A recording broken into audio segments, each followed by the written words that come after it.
Hello everybody! If you want to read all the story's content in full, please go to www.steveuk.blog. Thank you! Short story 667, The Great Coffee Caper. Intermediate. Emma worked at the marketing department of BrightTech, a small tech startup in London. Every morning the office buzzed with phones ringing, keyboards clacking and people shouting, "Coffee!" The break room was the centre of the chaos because the coffee machine was the only one that could make a decent latte. One Monday, Emma arrived to find a long line of sleepy colleagues waiting for their caffeine fix. At the head of the line stood Mr Patel, the boss, tapping his foot impatiently. "What's taking so long?" he asked, his voice louder than usual. Just then, the coffee machine sputtered, coughed and stopped working. A thin stream of water dribbled out, leaving a bitter smell in the air. Panic spread faster than a spreadsheet error. "No coffee? This is a disaster," whispered Lucy from accounts, clutching her empty mug. Emma, who loved puzzles, decided to investigate. She opened the panel and saw a tiny piece of paper stuck inside the filter. It read, "Please do not remove the safety cap. Thank you." Someone had ignored the warning and the machine had jammed. She called Tom from IT, who arrived with a toolbox and a grin. "Let's fix this before the boss loses his mind," he said. Together they carefully removed the jam, cleaning the filter and replaced the safety cap. After a few minutes, the machine whirred back to life, spraying hot coffee into waiting cups. Mr Patel took his first sip, smiled and declared, "Well done, team. You saved the day." The office erupted in cheers, and even the grumpy accountant laughed. From that moment on, a new rule was posted on the fridge. Respect the coffee machine. It respects you. At the end of the week, the staff celebrated with a cake shaped like a coffee bean. Emma felt proud. She had turned a minor crisis into a funny story that everyone would remember.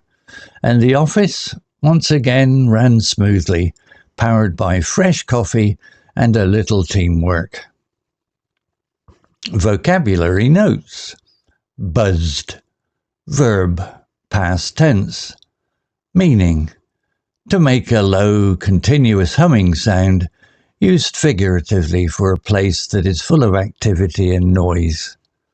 Story example. Every morning the office buzzed with phones ringing, keyboards clacking, and people shouting, "Coffee!" Similar words. Hum. Whir. Thrummed. Hummed. Teamed with activity. Jammed. Verb. Past tense. Meaning. Blocked or stuck so that it cannot move or work properly. Story example. Someone had ignored the warning and the machine had jammed. Similar words. Blocked. Stuck. Clogged. Obstructed. Frozen. Grumpy. Adjective. Meaning. Bad-tempered. Easily annoyed. Story example. Even the grumpy accountant laughed. Similar words. Irritable. Cranky. Sour-tempered. Cross. Ill-humoured. Crisis. Noun. Meaning. A sudden, serious problem that needs immediate attention. Story example. She had turned a minor crisis into a funny story that everyone would remember. Similar words. Emergency. Dilemma.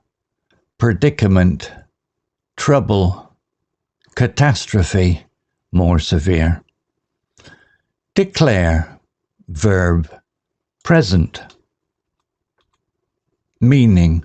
To say something officially or publicly, often with confidence.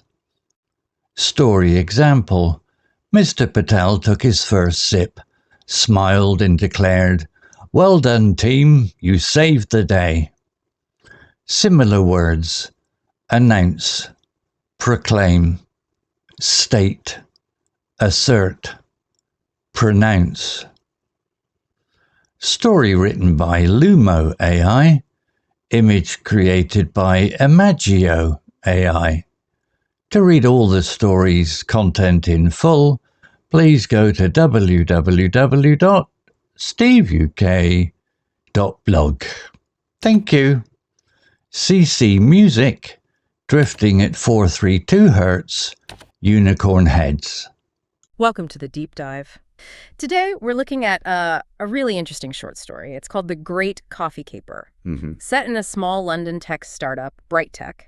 And it's all about a workplace, well, disaster. Right. And maybe disaster sounds strong for a coffee machine, but our mission here is really to pull out some quick, practical lessons. So in crisis management. Exactly. And maybe some useful vocabulary, too, from this honestly very relatable scenario. It's not always the huge scandals, Sometimes it's the small stuff. Okay, let's set the scene then. The story says the office buzzed every morning, full of activity, noise. You get the picture. A typical startup vibe. Yeah, but the real hub, the center of all this chaos, was the break room. Because of the coffee machine. The only machine, apparently, that could make a decent latte. Yeah. Single point of failure right there. Classic bottleneck. And, well, predictably, it failed. Monday morning, big queue. Oh, and the boss, Mr. Patel, is there tapping his foot. Impatient. Yep. The machine sputters, coughs, and just stops. Dead. Cue the panic. Lucy from accounts whispers, "No coffee. This is a disaster." And she wasn't entirely wrong, was she? I mean, it sounds trivial, but it shows how quickly morale can just plummet when something people rely on disappears. Especially coffee. Definitely. But then we get our hero, Emma from marketing. Loves puzzles, the story says. And she doesn't just stand there, she investigates. Starts looking into why it stopped. Proactive. That's key. And she finds the clue, a tiny piece of paper actually inside the filter. What did it say? It read, "Please do not remove the safety cap, thank you." Yep. So it wasn't just broken, someone had, well, messed up. So the machine had jammed. It was blocked, stuck, human error introduced into the system. Exactly. And Emma's quick thinking here is really the first lesson in crisis response. She didn't wait around. No ticketing system needed here. No. She diagnosed the root cause, part behavior, part physical blockage, and went straight to the right person, Tom from IT. Right. She called Tom, bypassed the bureaucracy. And Tom shows up with a grin. That tells you something about the company culture, maybe. A willingness to help across teams. Good point. So Emma and Tom, marketing and IT, they work together. Teamwork. They remove the paper, the blockage, clean the filter, put the safety cap back correctly. And the machine lives again. Success. And the payoff is immediate. Mr. Patel gets his latte, takes a sip, smiles. And he actually said it publicly, confidently, "Well done, team. You saved the day." Yeah, public recognition. And the story adds that even the usually grumpy accountant laughed. Measurable impact on morale right there. Solving that shared problem quickly. So Emma basically turned this minor crisis, A sudden, serious problem, even if small scale. into a funny story, a success story for the team. But what about the long term? Well, that's where it gets really interesting for, creating rules that actually stick. Okay. The solution wasn't some formal memo from HR about machine usage. It was a simple sign posted on the fridge. What did it say? Respect the coffee machine. It respects you. Huh, I like that. It's effective because it's tied directly to that shared memory, that moment of teamwork and success. People are way more likely to follow a rule born from a positive experience like that. Makes sense. And they even had a celebration. End of the week. Yeah, a cake shaped like a coffee bean. It cements the whole thing. It wasn't just fixing a machine. It became like an office legend, building team spirit.